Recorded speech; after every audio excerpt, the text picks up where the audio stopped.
The Numbers Don't Lie. Chapter 5. It's all in shambles, Rarity howled, teetering backwards as she rested a dainty hoof over her unkempt bangs. My career, my artistic endeavors from here to Manhattan, all burnt to ashes. Will you stop getting your mane in a twirl? Applejack frowned from where she stood with Rarity outside of Sugar Cube Corner in the sunset. Your business sure as heck ain't ruined. No worse than any pony else's in town. She smiled awkwardly, patting a hoof on Rarity's shoulder to console her. This crazy spell has been afflicting equines of all walks of life, and I reckon they'll all forgive each other in the end, on account of every pony's reputation being taken to the woodshed. So quit your whining about the boutique and help me find Twilight already. I've looked everywhere, even at the library. I got to find her. You call this nothing?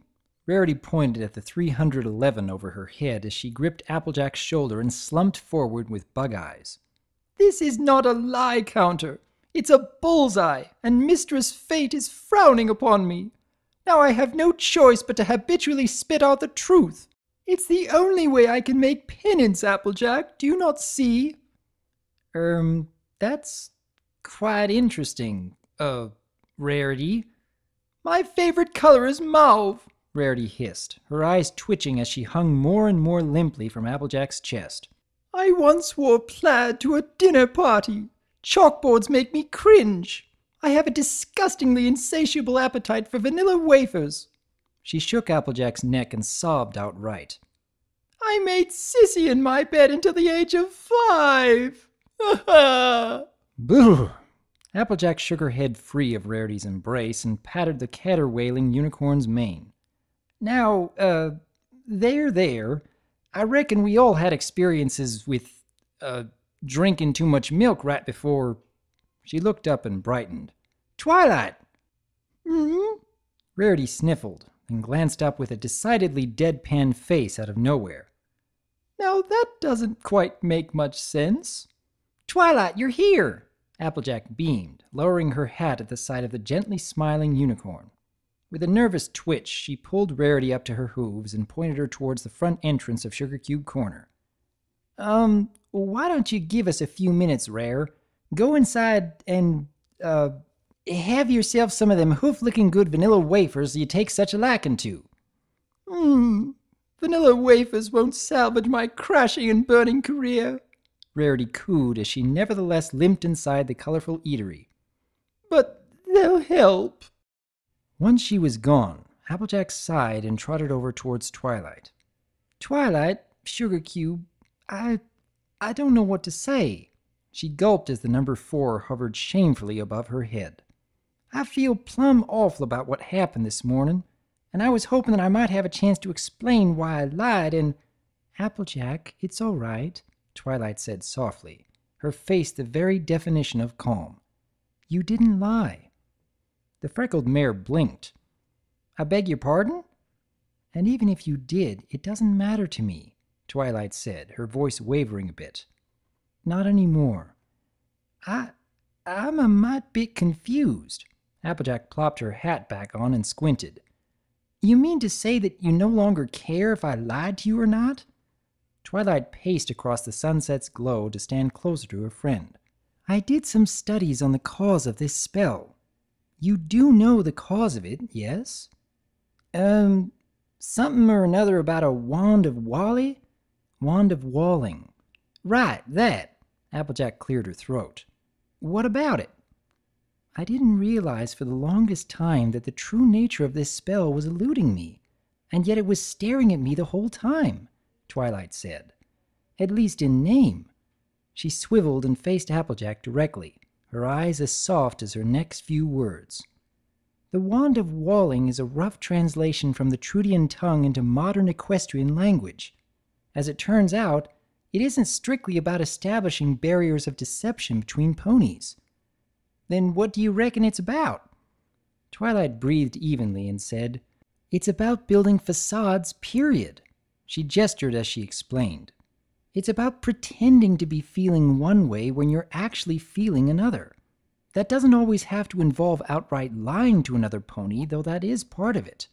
The truth is, You can be doing your best to protect another pony's interests, and still it counts as building a wall, be it a wall constructed with one's composure, one's strength, and even one's courage.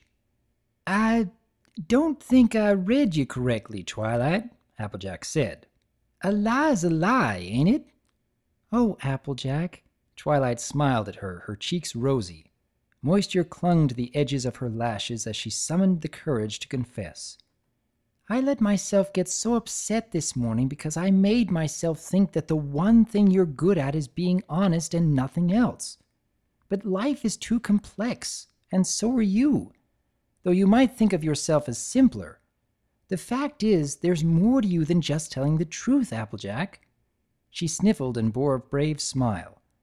Besides, how would I be able to rely on your better qualities if I relied exclusively on your honesty all the time?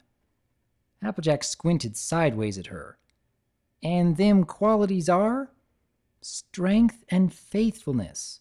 Twilight took a deep breath, then whispered her words distinctly. Without both of which, Celestia knows where I would be today. She leaned her head to the side. Now, did you wish to tell me something about this morning? Applejack blinked.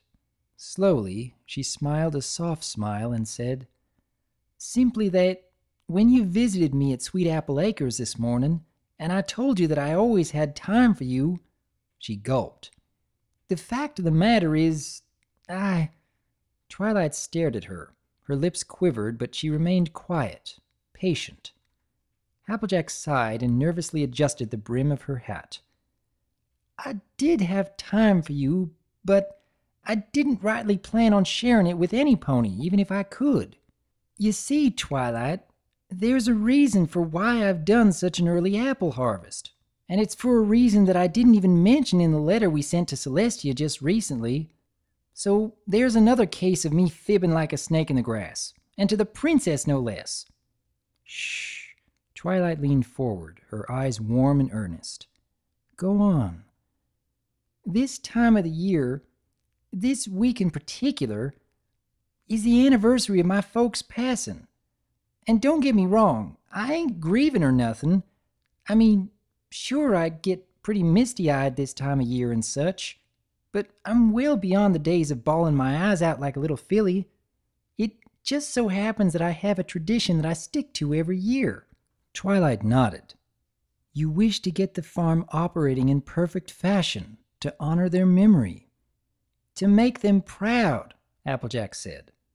And as much as I can afford to spend the time with my closest friends, with ponies I love and respect, ponies like you, Twilight, I guess She seethed, wincing as if in labor. Eventually she let it out. I don't particularly enjoy breaking my attention away from the task of getting the apples harvested this week of all weeks. And I understand that, Applejack, Twilight said in a soft tone. She wore a smile to match it. What you do every year, it makes sense now. I think it's a very noble thing. But 'tain't your problem to deal with, Applejack said with a frown. She sighed and stared down at her hooves. What I mean is, y'all shouldn't have to worry about me none. I'm an adult now, and I can deal with everything that comes with this time of year. I want to be there for you and the rest of the girls, but... She grumbled. Gosh darn it, I reckon a part of me doesn't feel up to it from time to time. I wish I could say that I'm 100% strong every second of the day, Twi, but... Applejack... Twilight trotted over and placed a loving hoof on Applejack's shoulder. Her voice wavered in a sympathetic tone. You don't have to put up walls around yourself just for our benefit. Yes, I do, Twilight. Applejack gazed up, her lips quivering. Moisture clung to the edges of her green eyes, a very rare sight for Twilight. 'Cause I don't rightly know how to handle things any other way. I can look after myself. You ponies shouldn't have to bother about me. But what if we want to? Twilight asked. We're your friends, and we care. She gulped. Enough to feel angry and confused for all the wrong reasons when we spot a crack in your armor. She hung her face as a tear finally ran down her cheek. And I'm sorry for that, Applejack. Her shoulders began to shake. I'm so sorry for the way I treated you this morning. Applejack bore a strong, warm smile. She caressed Twilight's cheek until it was dry. I reckon we should be mostly sorry for the way we treat ourselves from time to time. Twilight chuckled dryly, her voice still shaking a bit as she then said, Yeah, well, I've been treating myself like a saint all this time, and she choked on a sob. It doesn't feel right. It feels lonely. And I used to feel lonely all the time, Applejack. It's a very dark place, and I only receive the light from one source. She clenched her jaw and steadied her lungs, speaking in a far firmer tone. Now I'm older, Applejack, and I have to light my own path, as well as the path for those around me. And I'm thankful to you and Charlie and other ponies who are making me look twice so that I can stumble less. It'd help if there were less walls in the way, of course, although I'm starting to understand what some of those walls mean. Yeah, I reckon. Applejack nodded, then smiled. And I also reckon it's a tad bit lonely being the only pony in town sporting a halo. Both mares laughed cheerfully, and as the melting sunset bathed them both, they shared a friendly embrace, for everything had crumbled between them. Twilight Sparkle was sitting on the balcony to her treehouse that night, waiting patiently when the first hint of glowing light came.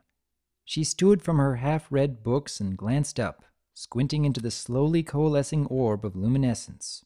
With regal grace, the orb solidified in the form of Princess Celestia.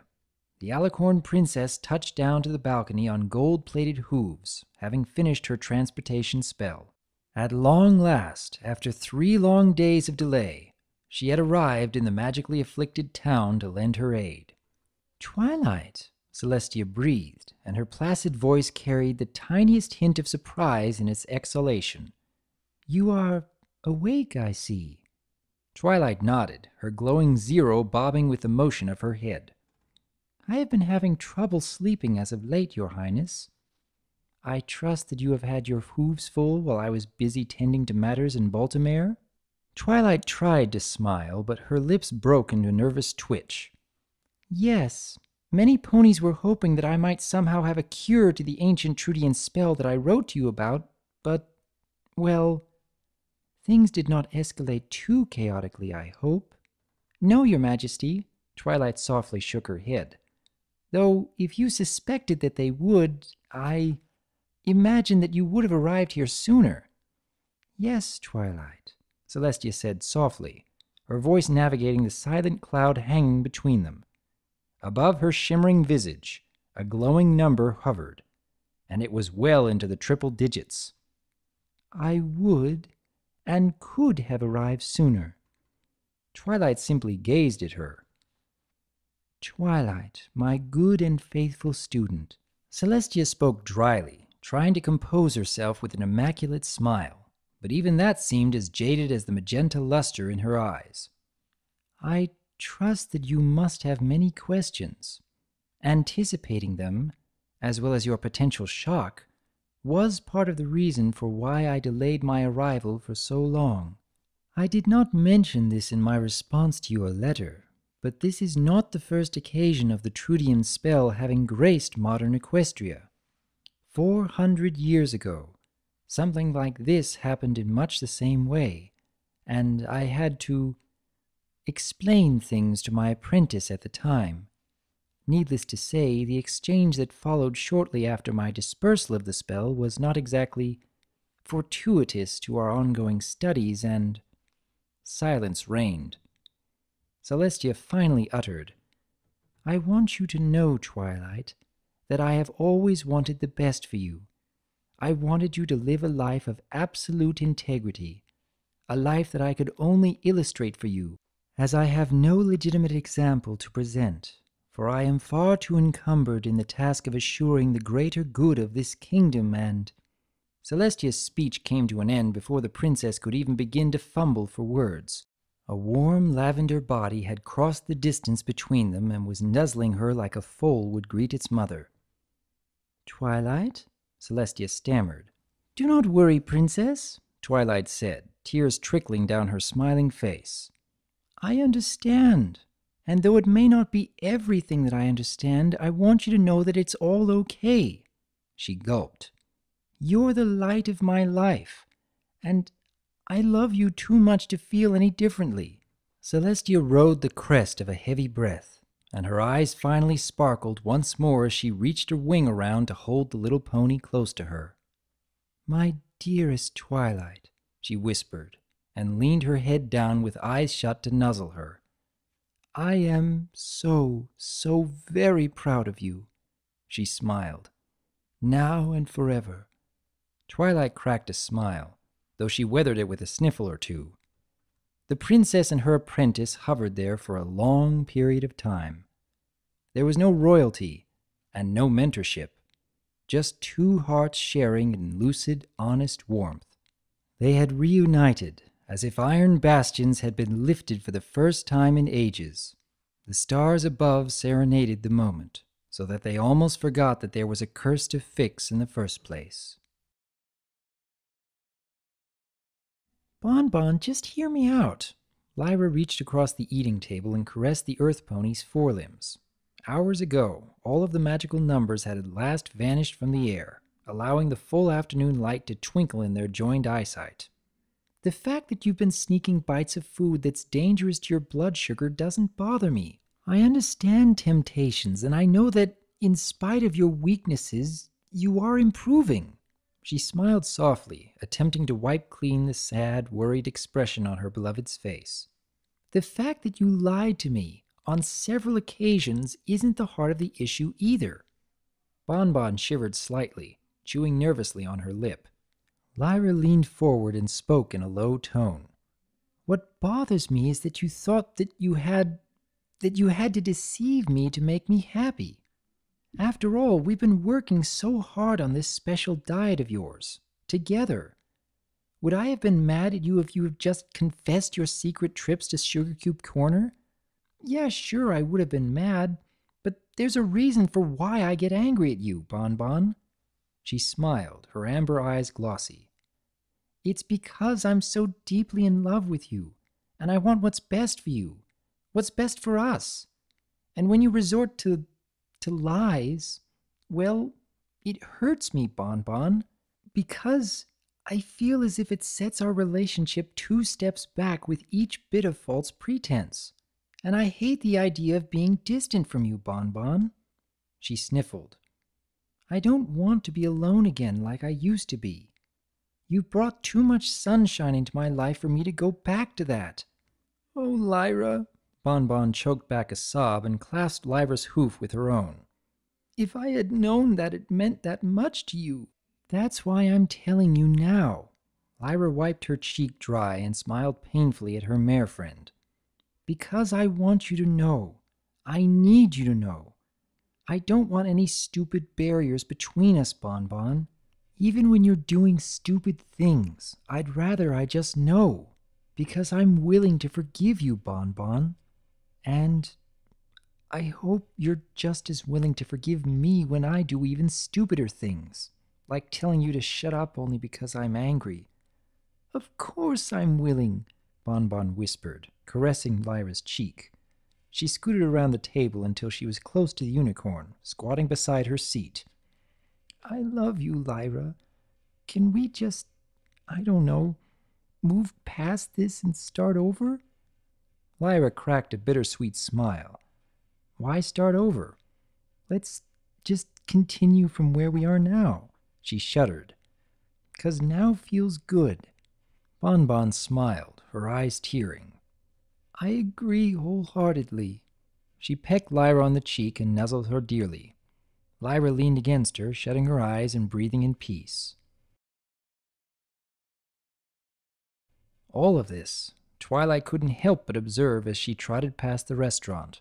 She smiled to herself and hummed a tune as she carried a saddlebag full of market-bought things across town into the front door of the library treehouse. Stepping inside, she was greeted by Spike, who was carrying a miniature broom and dustpan. Twilight squinted suspiciously. What are you up to now, I wonder? Just cleaning the place up like you've been asking to, he fitfully exclaimed with a nervous smile. Honest. Keep saying that word and you'll wear it out, Twilight muttered, hanging her bag up onto a rack. Spike sighed, his body sagging as his gaze fell to the library's wooden floorboards. I know. With a clanking noise, a sparkling new garden shovel landed at his feet. He did a double take, glancing up at Twilight. What's this? It's a lot easier for you to carry around than a large shovel built for an adult pony, don't you think? Twilight uttered in a sing-songy voice. Well, yeah, but... Spike cradled the thing in his claws and stammered. Did you seriously just go out and buy this for me? Twilight giggled lightly. You've still got gems to dig up for baking your special dragon cupcakes, right? Yes, but... Spike bit his lip and rocked back and forth nervously. After all that's happened as of late... Spike, come here. Twilight knelt down and scooped him into a surprise hug. She nuzzled him closely. We may both do things that annoy each other from time to time, maybe even to hurt each other's feelings. But look at me. He did so, emerald eyes sparkling. She caressed his green spines as she said, It doesn't matter in the long run. I love you, and I trust you. Do I like you lying to me? No, but I like the idea of us drifting apart even less. So let's work on it together, shall we? She smiled as she squeezed his shoulder. You try fibbing less, and I'll try not to get so hung up on the small stuff. Deal? Spike tried to carry a strong breath, but it was betrayed by the wateriness in his eyes. Deal, he nodded. Now, none of that. She brushed the edges of his eyes dry and stood up. You have some gem digging to get to. But, he squirmed, glancing from the fresh shovel in his claws to the dusty lengths of the room. You don't want me cleaning up after all? Go out and dig, Spike, before I change my mind, she grumbled. He squinted at her with a suspicious smirk. You still haven't slept much. Promise me you'll go get some sleep. I'll get to this place eventually. Spike, there's nothing I'd rather do right now than hit the sack, Twilight said, stifling a yawn for emphasis. I know that I like having this place all spick and span for when ponyvillians show up to check out books, but I kind of value my sanity all the more. Well, good then, Spike beamed. You go get some much-needed sleep, and I'll go dig up some gems. She called after him as he waddled briskly out of the building. Just be sure that you don't accidentally uncover any more insidiously buried wands of ancient magic. The door closed behind him. She stared at the entrance, taking a deep breath, smiling warmly to herself. After a few moments, she turned around and trotted, albeit not to the stairs leading up to her bedroom. Instead, she opened the rest of her saddlebag's contents, pulling out a brand new feather duster, bottles of cleanser and disinfectant, and a bundle of fresh rags. She proceeded then to clean the room of dust and grime, returning the library to its usual shine before the incident with the floating numbers brought everything to a grinding halt. About 20 minutes into the clandestine act, she paused to levitate a pad of paper into a wooden drawer of a table located in the far corner of the library. On the topmost sheet, she inscribed her name and then drew a single hash mark above it, the first of many. Living with walls is fine from time to time, Twilight Sparkle said with a meditative smile, sliding the drawer shut and returning to her cleaning. So long as we mind the gates. That was The Numbers Don't Lie by Short Skirts and Explosions. This is by far the longest story that I've attempted for a dramatic reading, And I would be curious to hear your take on whether I should be doing more of these longer stories or if I should just stick with the shorter ones. But aside from that, I must admit that there are many aspects of this fan fiction that I would really love to see in the actual show. I mean, how would all of these characters react to having a lie counter? How would they resolve such a conflict? What kind of lesson would each of them take away from the experience? And most of all, how would you deal with this sort of situation? If every lie you spoke was immediately made known, if you could see for yourself exactly how your friends and family stand when it comes to the truth, I think a lot of us would have to learn about trusting those we love because of love. And this is what I hope everyone who listens to this story will remember most. What do you think? I am Dr. Wolf, and I look forward to hearing from you.